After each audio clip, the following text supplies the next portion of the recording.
Hey, everybody. I just wanted to add a little bit more elaboration to my media comments because the internet's doing what it's always doing, which is not really understanding the point. So let me present for a second just to really dig this home. So imagine this. Imagine that we have the 2-year anniversary of Cardano in Bulgaria. We invite the media to attend, come out there and spend some time with us and get in-depth interviews about the future. Where are we going to go? What are we going to do? What's the point of Cardano? Why does the technology exist? Who are our partners? And basically the vision of the project as a whole. And then I wake up, and after all that time we spend with the journalists, I see this article right here. Charles Hoskinson, soul in hell. Will he finally slay his old demon, Ethereum? So we tried to have an article about where are we going? What are we doing? Ethereum was a very small part of the conversation. And by the way, every interview I do, almost every single one, I get a, let's talk about your time at Ethereum. So how did you get started? How did you meet Vitalik? How did you meet Anthony? Always the same question. I've been asked probably 200 times. You go to YouTube, you'll see the same story over and over again. But anyway, this is not the story that we wanted. We flew a journalist to Bulgaria. We spent hours with that journalist. And this is the story that comes out, that it's Charles versus Vitalik, Cardano versus Ethereum. And the whole point of the project is some sort of vanity project to destroy Ethereum, or it's my revenge for Ethereum or something like that. Then we talk Cointelegraph. We spent hours going with Cointelegraph back and forth about various different things. And then, of course, Vitalik comes up, and there's the whole Charles Hoskinson doesn't live in Vitalik's mind, and a whole article about this thing. It's a 2-hour interview, a very small part of it, but now let's make a whole story about that. Then, of course, we have things like the Tech Republic. This is the one that triggered my recent comments. Instead of saying IOG CEO Charles Hoskinson, it says Ethereum co-founder. Why are these stories damaging? Because A, if a normal person is reading them, they're inclined to believe that everything that we're doing is basically a revenge play against Ethereum. Okay? 2, when we see things like Ethereum co-founder and no mention of the company, let's say that somebody agrees with the words I'm saying. Let's say somebody agrees with the arguments I'm making and the technology I'm making. What do you think is going to happen as a result of that? They're going to go, oh, that Ethereum ecosystem's really ahead. These guys are really doing a good job. Boy, there's a lot of thought leadership in the Ethereum world. I'm going to go to ethereum.org and use Ethereum to solve these problems that Charles is talking about, because obviously he's the creator of this thing and he's representing it. I don't ask for this. They ask me all the time, how would you like to be represented? I say, just quote me as the CEO of Input Output or Input Output Global or IOHK, whatever you like. And then I see more often than not Ethereum co-founder. And we tell the journalists not to do this, yet they do it. And they love running stories about Charles versus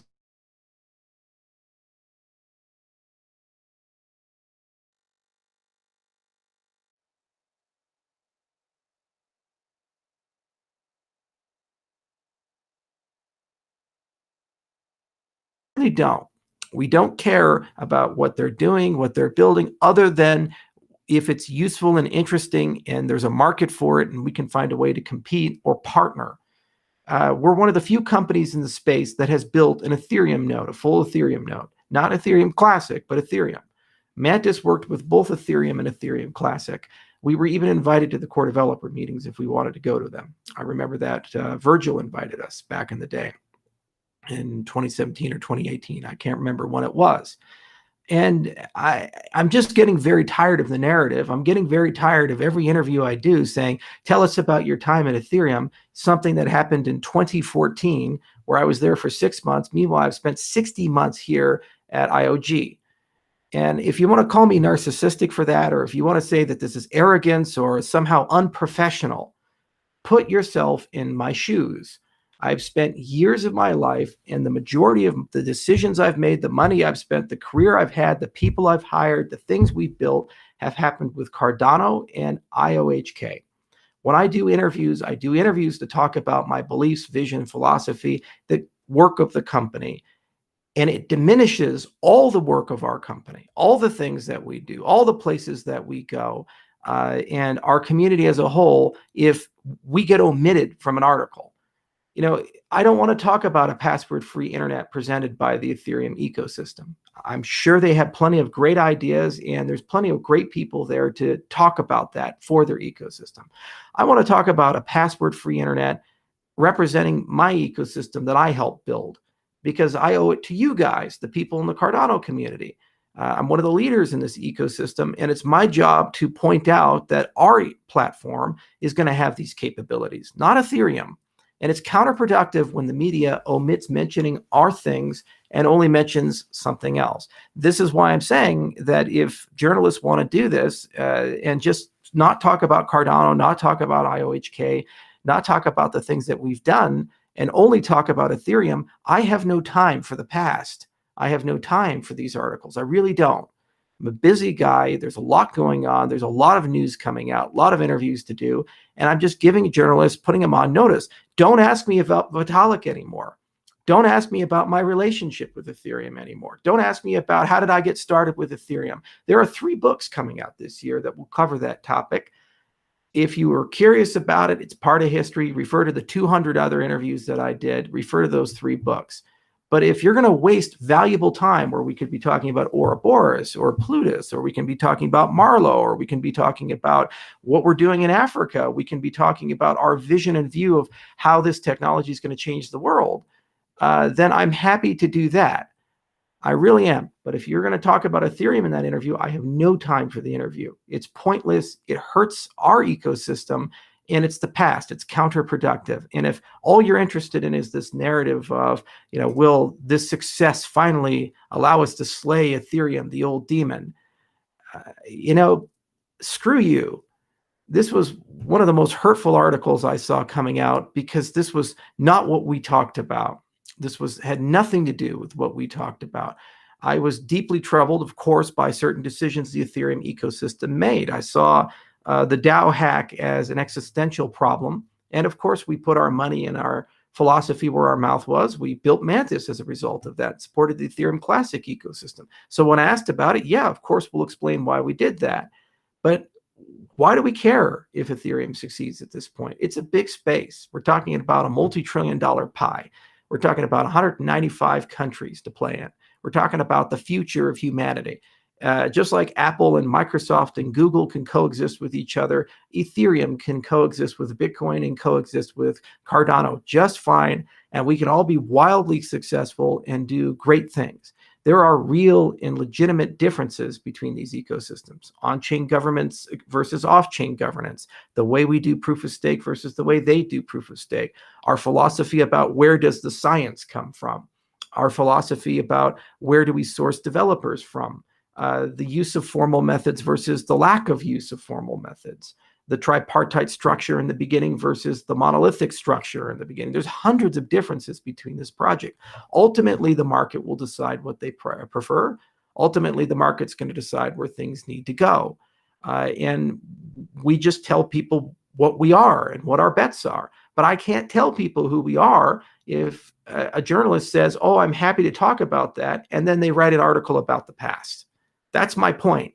If you think that's narcissistic, well, then great. You go do what I've done, and you go live the last 5 years I've lived, and you go build the things that I've built, and then come back to me and tell me if you're treated the same way. This is not fair to the ecosystem. It's not fair to Cardano. It's not fair for the people who believe in Cardano. They deserve notoriety and attention in its own right, and they've earned it. They earned it because they stuck around for years. They earned it because they created stake pools. They earned it because they're writing code. They earned it because they legitimately believe in the values and philosophy that we've laid out. Some have even tattooed our logo on their bodies. Okay, this community is awesome, and I believe in them, and I think that they deserve leadership that is willing to be all in with them, 100%. Not leadership that hedges and hems and haws and talks about how great the glory days were with the prior project. They deserve people around that really are with them on the front lines every single day, trying to tell people how great what we're doing is. That's the whole point of talking to a journalist, is to talk about the future and where we'd like to go. You talk to biographers about the past. You do articles about your history, when you want to do that. Those have nothing to do with Cardano and IOHK. And if people want to do that, we can certainly talk about the merits of these things. But at the end of the day, I have no interest at this stage in my career going down that road. I really don't. More often than not, I say, let's just move on or no comment.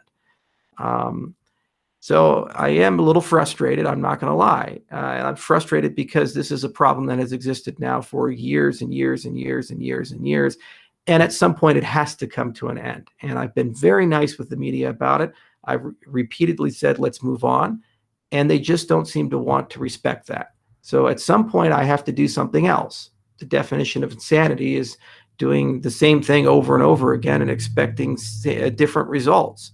So here's what we're going to do. I'm happy to do interviews to talk about Cardano, IOG, our product portfolio, our view, our vision, where we're going, what we're doing.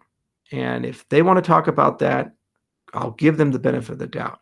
But then if I see another one of these articles like Cardano's soul in hell, will the decentralization of Cardano somehow slay Ethereum or something like that, or Charles versus Vitalik thing, then I'm just never going to talk to that journalist again.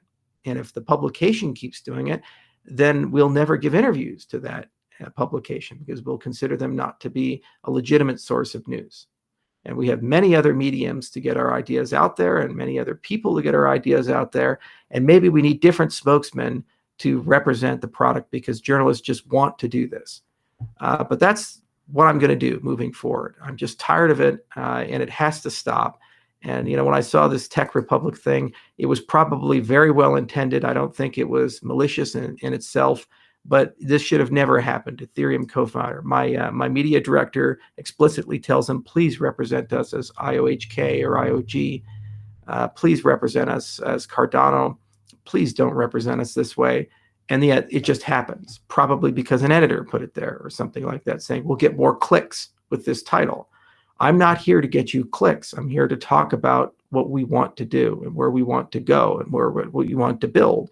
And if your only goal is that, well, then we don't need you as a news source, and you're not going to write a good article anyway. So that's the story. That's what's going on. Again, I don't think it's narcissism or ego. I have a fiduciary responsibility and a moral obligation to my company and to my ecosystem to fight for it every day, which means if I am doing articles to talk about what our technology is going to do, I don't want to see Ethereum appear in those articles. I want to see Cardano appear in those articles and IOG appear in those articles, because that's what we're talking about. There are many engineers waking up and scientists waking up every single day who spend full-time effort on that. How disheartening is it to them that all of their work basically gets thrown away and discounted, and credit gets given to a completely different ecosystem where they didn't contribute anything? Is it fair to them that they're not represented, that they don't get any accolades or mention? It's not. It's never been. And the time has come for us to move on. I've even changed my Reddit username. I tried to find a way to change it without rotating accounts, but I couldn't find a way to do that. If you guys know, let me know, but I can't find it. So I've replaced Ethereum Charles with IOG Charles, losing the post history, the karma, and all the other things, years of account history, because this is how serious I am about this. All right. It will always be part of my past. It is what it is. I learned a lot from it. We did a lot of good things there, and I'm glad that I had the experience. It was 6 months of time, literally 60 plus months at IOG doing things here. Let's focus on that, and let's focus on the things we built. Thank you.